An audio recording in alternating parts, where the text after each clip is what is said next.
Existen dos tipos de frío en el mundo. El primero es el frío del aire, el que se mide en grados y se combate con ropa térmica. El segundo es el frío de la perfección, una temperatura del alma que congela la duda y la emoción. Y ese era el que reinaba en el centro de biatlón Laura en Sochi, Rusia, el 12 de febrero de 2025. El lugar, un complejo de vanguardia construido para los Juegos Olímpicos de Invierno, era una catedral de la disciplina militar y el orgullo nacional ruso. Era la sede del 20º Campeonato Mundial de Biatlón, y el equipo anfitrión, una superpotencia del deporte, operaba no como un equipo, sino como un ejército.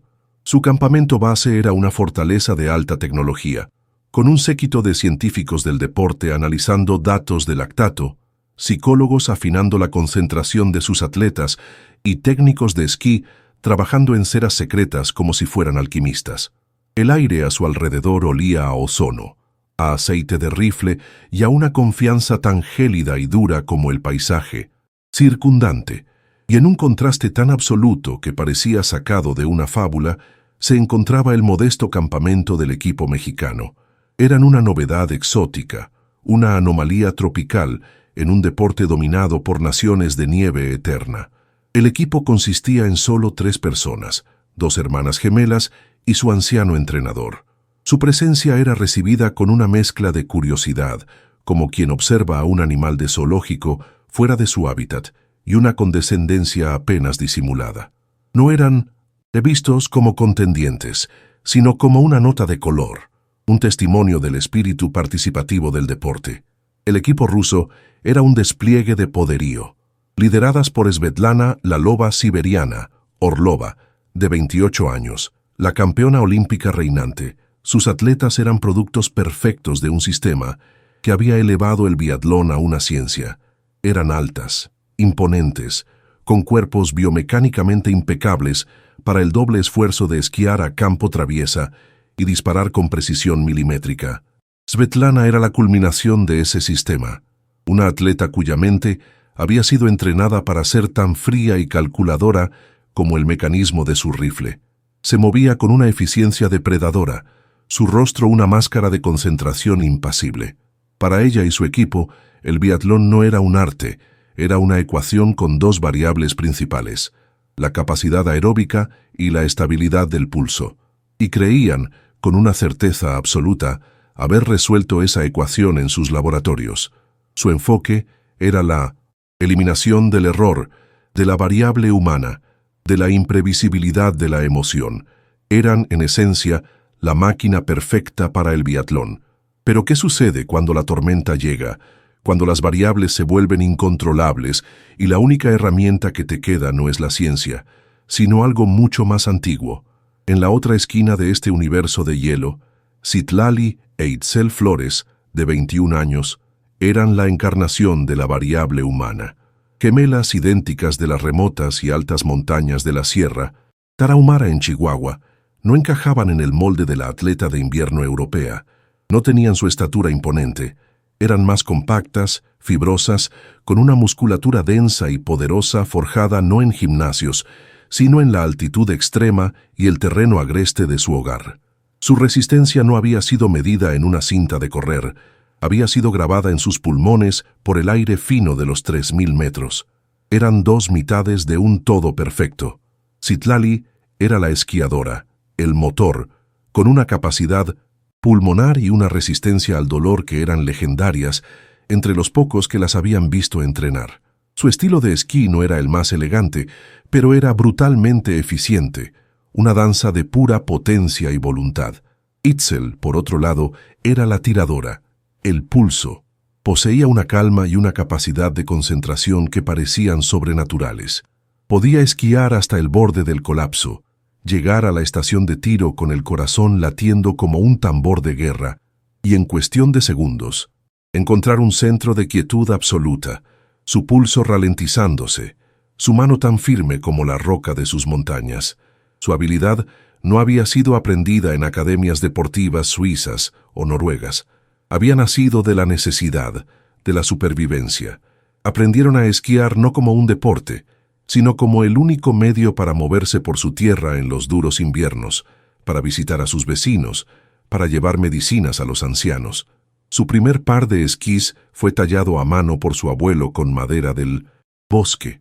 Aprendieron a disparar con un viejo rifle de cerrojo, no a blancos de papel, sino para cazar para la cena y para proteger el pequeño rebaño de ovejas de su familia de los pumas y los lobos. Su entrenamiento no había sido sobre la técnica perfecta, sino sobre las consecuencias reales. Fallar un tiro no significaba una vuelta de penalización, significaba pasar hambre o perder un animal valioso. Esta formación, forjada en la adversidad real, les había dado algo que ningún sistema deportivo podía replicar: un coraje que no era una emoción abstracta de superación personal, sino la suma tangible de años de resiliencia, de enfrentar tormentas de nieve reales, de una confianza absoluta en que su hermana siempre estaría allí para apoyarla. Su presencia en Sochi, sin embargo, no era un simple viaje de superación. Estaban allí con una misión desesperada, un secreto que ardía bajo su apariencia serena. El bosque ancestral que rodeaba su comunidad, un ecosistema de pinos y oyameles que era el pulmón de la región y su única fuente de agua pura, estaba siendo devastado. Una compañía maderera ilegal, Maderas del Norte S.A., operando con la complicidad de autoridades locales sobornadas, estaba talando el bosque a un ritmo alarmante. Los arroyos comenzaban a secarse, la fauna a desaparecer, y su modo de vida, tan intrínsecamente ligado al bosque, estaba amenazado de muerte. Habían intentado detenerlos por las vías legales, pero sus denuncias se habían perdido en un laberinto de burocracia y corrupción. El premio en metálico del campeonato mundial, unos $50,000, era su última y única esperanza. No para enriquecerse, sino para financiar una defensa legal seria, para contratar abogados honestos que pudieran llevar su caso a los tribunales internacionales y exponer la red de corrupción. No esquiaban por una medalla, esquiaban por la vida de su bosque. La confrontación de filosofías se hizo pública en la conferencia de prensa antes de la prueba final de relevos. Las gemelas habían sido la gran sorpresa del torneo, logrando resultados individuales, que las habían clasificado para la final de relevos, un logro sin precedentes para México.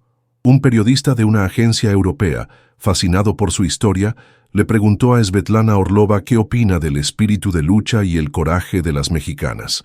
Svetlana, sentada en el centro del estrado como una reina de hielo, esbozó una sonrisa que no llegó a sus ojos. «El espíritu es admirable», dijo en un inglés de 1900, acento cortante, su tono condescendiente, «pero solo corren con coraje». Hizo una pausa, asegurándose de que todos captaran el insulto implícito. «Y el coraje es lo que tienes cuando te falta técnica. Es la emoción que enmascara la falta de preparación científica. Mañana, en la final, la disciplina vencerá al coraje. Siempre lo hace». La burla fue pública, precisa y brutal.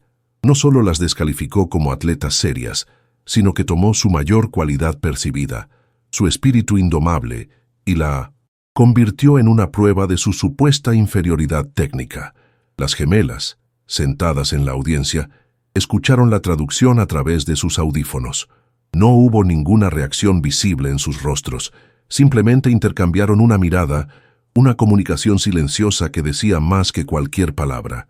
La loba siberiana acababa de cometer un error fatal. Había desafiado no a dos atletas, sino al corazón de la sierra misma.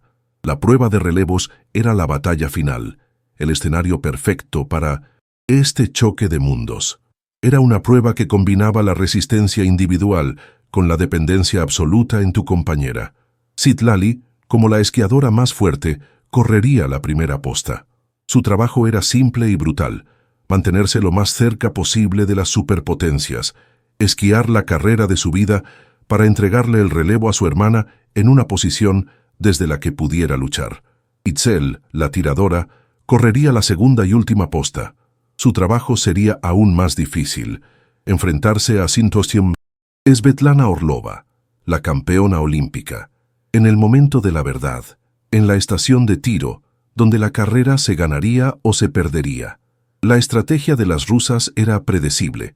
Svetlana usaría su velocidad superior en los esquís para crear una ventaja cómoda. y luego usaría su precisión helada en el tiro para sellar la victoria. La estrategia de las mexicanas era una incógnita. Solo tenían un plan: luchar juntas, como siempre lo habían hecho. La carrera comenzó con una explosión de energía. Citlali se pegó al grupo de cabeza, su cuerpo moviéndose con una potencia que sorprendió a las esquiadoras europeas, más altas y elegantes. Luchó por cada centímetro de nieve, su rostro una máscara de esfuerzo, sus pulmones quemando en el aire gélido. En la primera estación de tiro, su pulso era un trueno, pero logró acertar sus 5 blancos, un testimonio de la práctica interminable en las ventosas laderas de su hogar. Vuelta tras vuelta, se negó a ceder. Mientras otras esquiadoras comenzaban a flaquear, ella parecía hacerse más fuerte, impulsada por una energía que no parecía venir de sus músculos, sino de una fuente más profunda. Cuando finalmente llegó a la zona de relevo para darle el toque a su hermana, había logrado un milagro. Estaba en segundo lugar, a solo 5 segundos de la líder rusa. Había entregado el relevo en una posición perfecta. Ahora todo dependía de Itzel. Itzel salió de la zona de relevo como una flecha, justo detrás de la segunda corredora rusa. Y detrás de ella, a solo unos metros, estaba Svetlana Orlova, que correría la última posta para el segundo equipo ruso, una táctica para asegurar la medalla. El duelo estaba servido. Itzel y Svetlana esquiaron la primera vuelta de su posta juntas, estudiándose, midiendo sus fuerzas. Svetlana, más alta, tenía una zancada más larga y parecía deslizarse sin esfuerzo. Itzel, más compacta, tenía una cadencia más rápida, sus esquís apenas pareciendo tocar la nieve. Llegaron juntas a la penúltima estación de tiro, la de posición tendida. Ambas dispararon con una rapidez y precisión asombrosas, 5 blancos abajo para cada una. Salieron de la estación de tiro todavía juntas. La carrera se decidiría en la última vuelta y en la última estación de tiro, la de pie, la más difícil, la que separa a las campeonas de las contendientes. Y entonces, el cielo de Sochi, que había estado claro y despejado, decidió intervenir. Como si fuera una señal de los dioses de la montaña, una repentina y violenta ventisca azotó el campo de biatlón. El viento comenzó a aullar, la nieve a caer en ráfagas horizontales, y la visibilidad se redujo a apenas unos metros. Las condiciones perfectas, controladas, para las que la ciencia rusa se había preparado, se habían evaporado en un instante. El laboratorio se había convertido en un caos. El biatlón ya no era una ciencia, se había convertido en lo que siempre fue en su origen, una prueba de supervivencia. Y mientras Svetlana Orlova fruncía el ceño, frustrada por la intrusión de la naturaleza en su ecuación perfecta, Itzel Flores por primera vez en toda la carrera sonrió. El viento no era su enemigo, la nieve no era un obstáculo. Esta tormenta para ella era un pedazo de hogar. Desde el lugar del mundo donde nos estás viendo, seguro que has sentido cómo a veces el caos puede convertirse en tu mejor aliado. Me conmovería saber desde qué ciudad sientes esta tormenta, este momento en que el mundo se pone de cabeza. Cuéntamelo en los comentarios, para comprender la sonrisa de Itzel en medio de la ventisca. Hay que entender la geografía de su alma, un paisaje tallado por la Sierra de Chihuahua. Allí, la naturaleza no es un telón de fondo, es el protagonista principal, un ser vivo con un temperamento impredecible. Citlali e Itzel no crecieron temiendo a las tormentas, crecieron aprendiendo a leer sus señales, a respetarlas, a moverse dentro de ellas. Su abuelo, un hombre sabio que conocía cada cañón y cada arroyo de la región, fue su verdadero entrenador. No, les enseñó la técnica del esquí nórdico, les enseñó a encontrar el camino a casa en medio de una nevada, a usar el viento a su favor, a conservar el calor corporal. No les enseñó la mecánica de la puntería de precisión, les enseñó a sentir el viento en la mejilla, a anticipar su cambio de dirección, a disparar en la breve pausa entre una ráfaga y la siguiente. Su entrenamiento no fue una simulación, fue la vida real. Aprendieron que en la montaña, los planes perfectos rara vez sobreviven al primer contacto con la realidad. Aprendieron que la clave no es la perfección, sino la adaptación, la resiliencia, el coraje. Su entrada en el mundo del biatlón fue tan improbable como la existencia de un equipo de esquí en México. Fue descubierta por un entrenador retirado del equipo nacional de Canadá que se había mudado a Chihuahua buscando la paz de la montaña. Un día de invierno, vio a dos jóvenes esquiando a través del bosque con una velocidad y una resistencia que lo dejaron atónito, cargando un rifle y un pequeño venado que habían cazado. Intrigado, se acercó a ellas y a su familia. Al principio, la idea de competir le pareció extraña a la familia Flores. El esquí y el tiro eran herramientas para la vida, no para el deporte. Pero el entrenador canadiense, un hombre paciente y respetuoso, vio en ellas no solo un talento en bruto, sino una oportunidad. Vio en su conexión de gemelas y en su formación única el potencial para crear un tipo de biatleta que el mundo nunca había visto. Con la bendición de la familia se convirtió en su mentor, ayudándolas a pulir su técnica sin destruir su espíritu salvaje, traduciendo su sabiduría innata al lenguaje del deporte de élite. La amenaza de la compañía maderera Maderas del Norte S.A. fue lo que transformó su incipiente carrera deportiva en una cruzada. La tala ilegal no era un concepto abstracto para ellas, era el sonido de las motosierras que se acercaba cada día más a su hogar. Era ver los arroyos, que siempre habían sido claros y caudalosos, volverse turbios y escasos. Era encontrar menos animales en el bosque, sentir el desequilibrio en el aire. El bosque no era un recurso para ellas, era un miembro de su familia, un ser vivo que les daba agua, alimento, medicina y un sentido de pertenencia.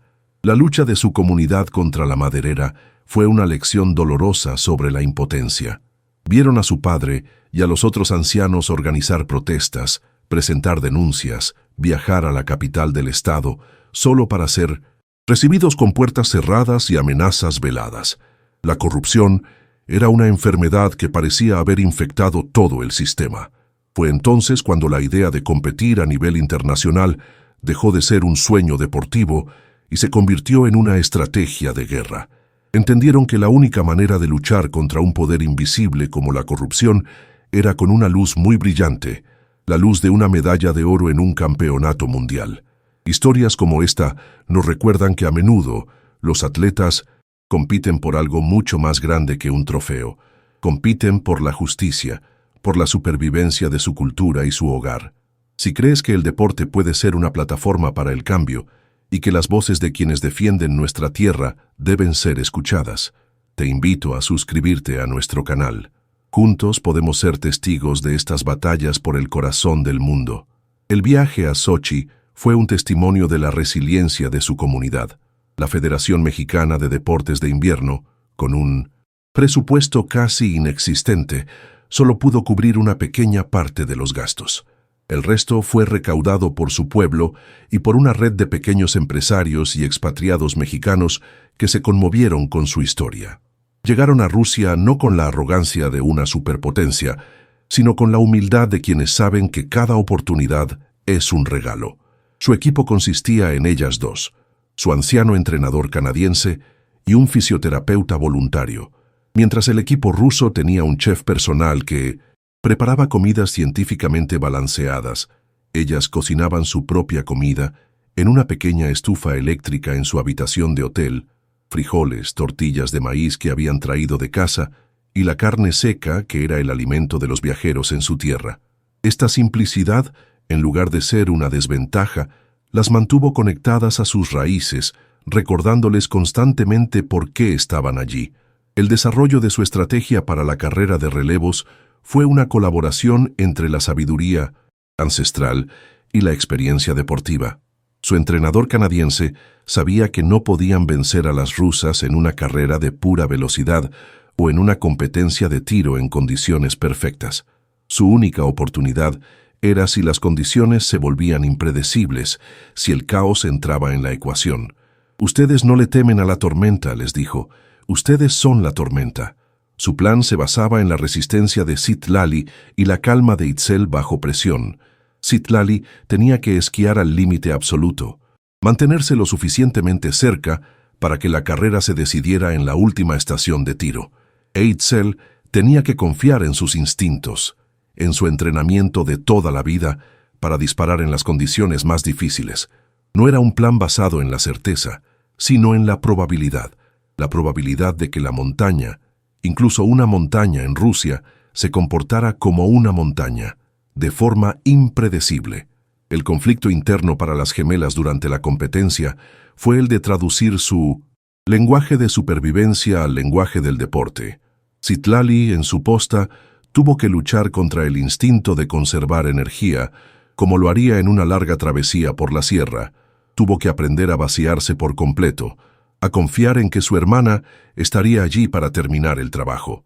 Fue una lección de interdependencia que iba en contra del espíritu individualista que a menudo se necesita para sobrevivir en la naturaleza.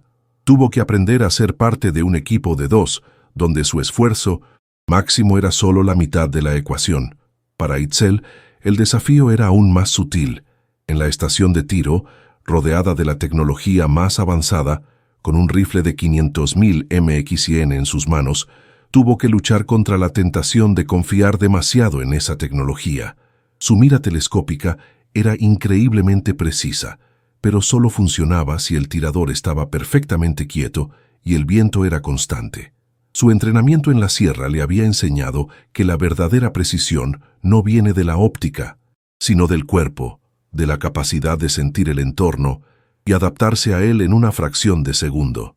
Su conflicto era entre la ciencia que le habían enseñado en los campos de entrenamiento europeos y la sabiduría que llevaba en la sangre.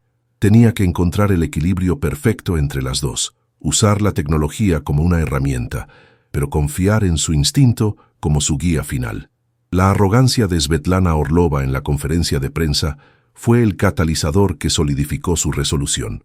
Las palabras de Svetlana: el coraje es lo que tienes cuando te falta técnica, no las ofendieron. Al contrario, las clarificaron, les dieron un lenguaje para entender su propia fuerza. Se dieron cuenta de que lo que el mundo veía como una simple emoción, el coraje, era en realidad el resultado de una vida de entrenamiento técnico, aunque de un tipo diferente. Era la técnica de la supervivencia, la técnica de la adaptación, la técnica de la resiliencia. No les faltaba técnica. Su técnica era simplemente invisible para un mundo que solo sabía medir la perfección en condiciones de laboratorio. La burla de Svetlana no las debilitó. Les dio su bandera, su manifiesto. Salieron a la carrera no para demostrar que tenían coraje, sino para demostrar que su coraje era en sí mismo la técnica más superior de todas. Su conexión de gemelas era el núcleo de esta técnica invisible. No era telepatía, era una empatía tan profunda, forjada en una vida de experiencias compartidas, que funcionaba como tal. Cuando Citlali esquiaba al borde del colapso, Itzel, esperando en la zona de relevo, podía sentir su fatiga, su dolor, y cuando Itzel se preparaba para disparar, Citlali, ya habiendo terminado su posta, podía sentir su concentración, su calma. Se prestaban fuerza la una a la otra a través de la distancia, unidas por un hilo invisible de amor y propósito compartido. Esta conexión era su verdadera arma secreta, una fuerza que el sistema ruso, con toda su ciencia y su psicología, no podía ni empezar a comprender ni a replicar. Así, cuando la ventisca azotó el campo de biatlón de Sochi, no fue un desastre para las mexicanas. Fue una invitación. El mundo predecible y controlado de sus oponentes se había desmoronado, y la carrera se había trasladado a su territorio, al mundo salvaje e impredecible de la montaña. La ecuación de la ciencia se había vuelto irrelevante. Ahora, la única ecuación que importaba era la del corazón, la del instinto, la del coraje. Y en esa ecuación, las gemelas de la Sierra de Chihuahua eran las maestras indiscutibles. La ventisca transformó el campo de biatlón en un infierno blanco. El viento aullaba con una furia siberiana, arrancando las banderas de sus mástiles y convirtiendo la nieve en 1.000.000 de pequeñas agujas que castigaban cualquier centímetro de piel expuesta. La visibilidad era un chiste. La siguiente curva, los blancos de tiro, todo desaparecía en un torbellino blanco. Para las biatletas era la peor pesadilla. El esquí se convirtió en una lucha brutal contra el viento y la nieve acumulada, y el tiro, un acto de precisión que dependía de la calma y la visibilidad, se convirtió en un juego de azar, o al menos eso es lo que parecía para la mayoría. Itzel y Svetlana llegaron a la última estación de tiro, la de pie casi al mismo tiempo, dos fantasmas emergiendo de la tormenta.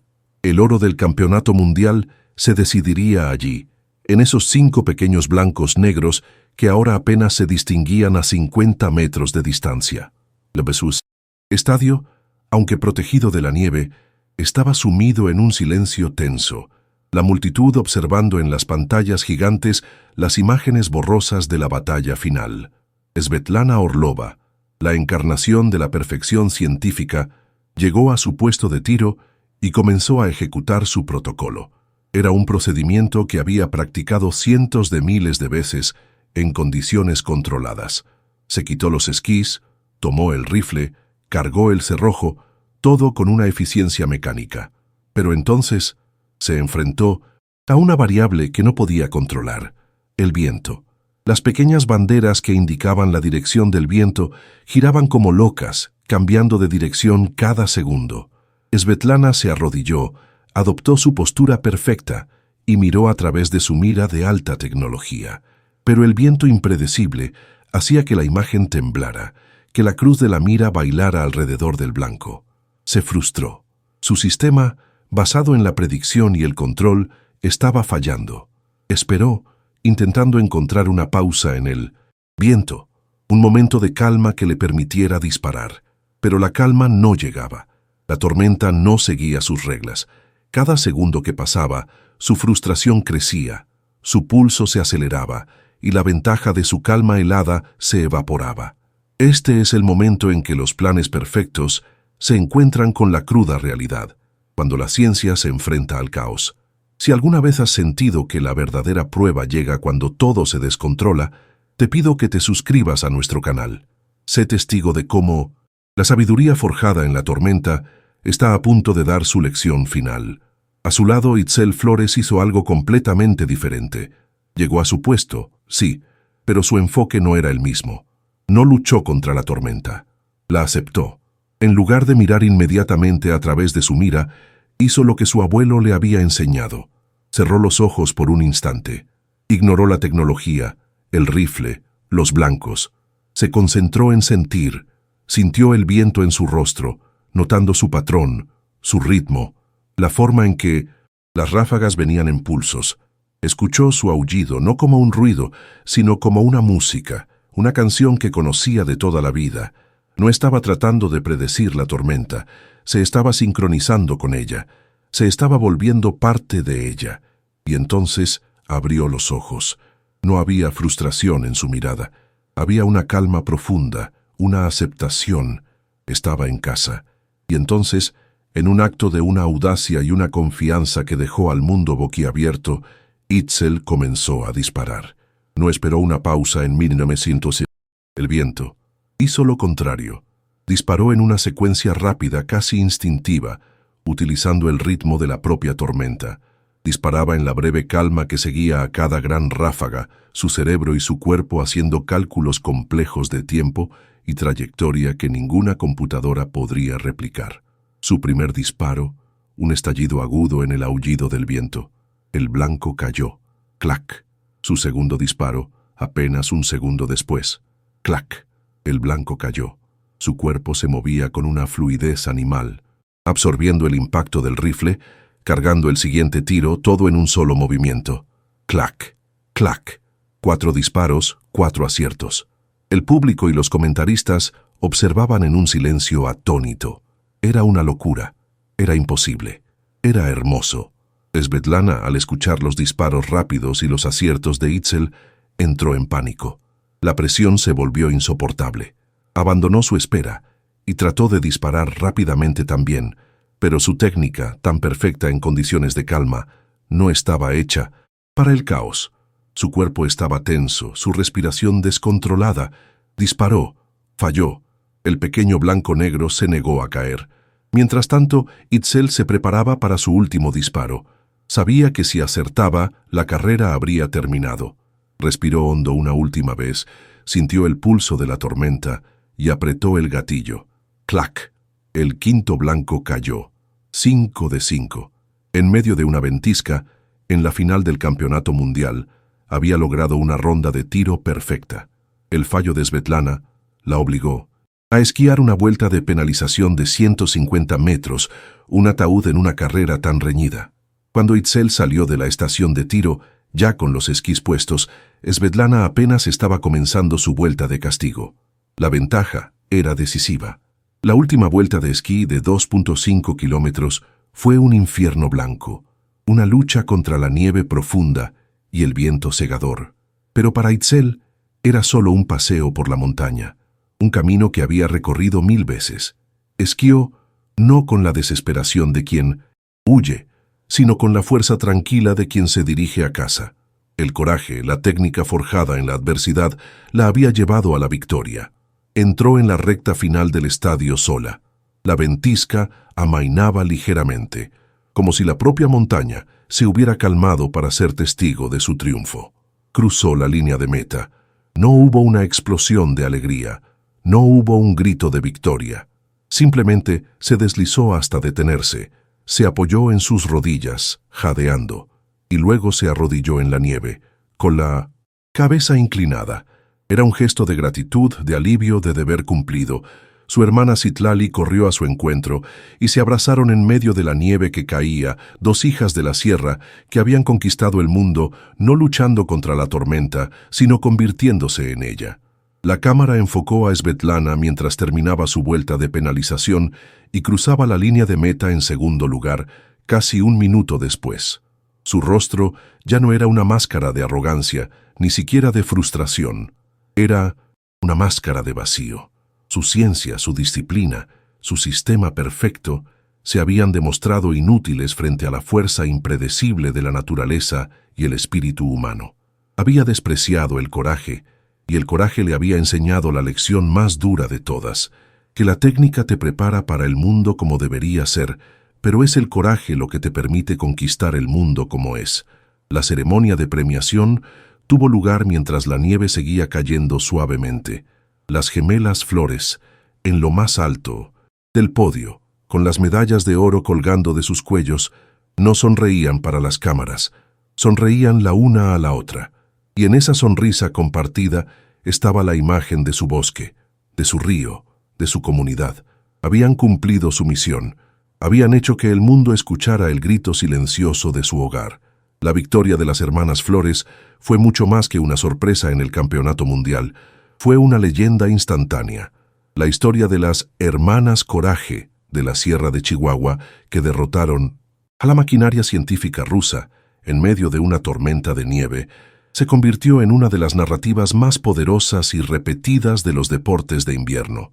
Los medios de comunicación de todo el mundo no solo destacaron su increíble hazaña deportiva, sino también la razón por la que competían. Su denuncia de la tala ilegal en su hogar, hecha con una humildad y una convicción conmovedoras en la conferencia de prensa posterior a la victoria, transformó una historia deportiva en una causa ambiental global. De repente, el mundo entero sabía sobre el bosque ancestral de Chihuahua y la lucha de una pequeña comunidad por su supervivencia. La presión internacional sobre el gobierno mexicano y la compañía Maderas del Norte S.A. fue inmensa y abrumadora. Organizaciones ecologistas, activistas de derechos indígenas y miles de ciudadanos de todo el mundo se unieron a su causa. El hashtag Corazón de la Sierra se hizo viral. El gobierno, enfrentando un escándalo internacional y una vergüenza pública, se vio obligado a tomar medidas drásticas. En un movimiento sin precedentes, se envió a la Guardia Nacional para detener las operaciones de tala ilegal. Se revocaron los permisos de la compañía y se inició una investigación a gran escala sobre la corrupción de los funcionarios locales. La victoria de las gemelas no solo les había dado una medalla, les había dado el poder de mover montañas políticas y salvar su hogar. Con el dinero del premio del campeonato y una avalancha de donaciones y ofertas de patrocinio que llegaron de empresas comprometidas con la sostenibilidad, las hermanas hicieron algo inesperado. En lugar de centrarse en sus propias carreras, invirtieron todo en su comunidad. Crearon la Fundación Sierra Viva, una organización dedicada no solo a la reforestación y protección de su bosque, sino también a la creación de oportunidades para los jóvenes de la región. Su proyecto más ambicioso fue la construcción de un pequeño pero moderno centro de entrenamiento de biatlón en las altas montañas de Chihuahua, el primero de su tipo en América Latina. Su objetivo era demostrar que el talento puede florecer en los lugares más inesperados y que no se necesita nacer en un país con nieve para dominar los deportes de invierno. El centro de entrenamiento se convirtió en un símbolo de esperanza y un modelo de desarrollo sostenible. Utilizaba energía solar, sistemas de recolección de agua de lluvia y estaba construido con madera obtenida de forma sostenible de otras regiones. Pero lo más importante era su filosofía de entrenamiento. Combinaba la ciencia deportiva moderna, aportada por su entrenador canadiense y otros expertos que se unieron a la causa, con la sabiduría ancestral de la comunidad. Los jóvenes atletas no solo aprendían la técnica del esquí y el tiro, también aprendían a leer la naturaleza, a entender el clima, a respetar el bosque. Estaban formando no solo a la próxima generación de campeones, sino a la próxima generación de guardianes de la sierra. El legado de Citlali e Itzel trascendió el deporte. Se convirtieron en embajadoras de su cultura y en una voz poderosa en el movimiento ambiental global. Su historia demostró que la lucha por la protección del medio ambiente no es solo una cuestión de ciencia y política, sino también de corazón, de conexión cultural y de coraje. Demostraron que las comunidades indígenas, a menudo vistas como víctimas del progreso, son en realidad poseedoras de una sabiduría y una resiliencia que son esenciales para el futuro del planeta. 2 años después, la escena es de una paz luminosa. Estamos en el corazón del bosque ahora protegido en la sierra de Chihuahua. La nieve fresca cubre el suelo, y los antiguos pinos se elevan hacia un cielo azul y despejado. Citlali e Itzel, vestidas con ropa de invierno tradicional, no están esquiando ni disparando. Están caminando por el bosque con un grupo de niños de su comunidad. No les están enseñando a competir. Les están enseñando a ver. Itzel se detiene y se arrodilla junto a unas pequeñas huellas en la nieve. ¿Ven esto?, pregunta a los niños, su voz un susurro respetuoso. Son las huellas de un lince. Pasó por aquí esta mañana. Miren cómo caminaba, buscando el terreno más firme, conservando su energía. Se levantan y siguen caminando. Más tarde, Citlali se detiene y señala la corteza de un árbol. Este es un oyamel, dice. Sientan su corteza. Respiren su olor. Este árbol ha estado aquí por más de 100 años. Ha sobrevivido a sequías, a incendios y a muchas tormentas. Es un maestro de la resistencia. Les están enseñando a leer el lenguaje del bosque, a entender sus historias, a sentir su fuerza. Al final de la caminata, se sientan alrededor de una pequeña fogata. Itzel mira a los niños, sus rostros jóvenes y atentos, iluminados por las llamas. La técnica que aprenden en el campo de tiro es importante, dice. Les ayudará cuando el día esté claro y el viento esté en calma. Hace una pausa y luego su mirada adquiere una profundidad que va más allá de sus 23 años. Pero el coraje que aprenden aquí, en el corazón del bosque, de los árboles, de los animales, de la nieve, ese es el que los guiará cuando llegue la tormenta. Y la tormenta, niños, siempre llega. Su mensaje es la moraleja final, la esencia de su legado, que la técnica y la ciencia son herramientas valiosas que nos preparan para el mundo como debería ser, pero es el coraje, la resiliencia forjada en la adversidad y una conexión profunda con nuestras raíces, lo que nos permite conquistar el mundo como realmente es. Si esta historia de coraje y conexión te ha inspirado, si crees que la verdadera fuerza reside en la sabiduría de la naturaleza y el espíritu humano, suscríbete. Únete a nosotros para celebrar las historias que nos recuerdan que en la prueba final, la resiliencia es la única técnica que realmente importa.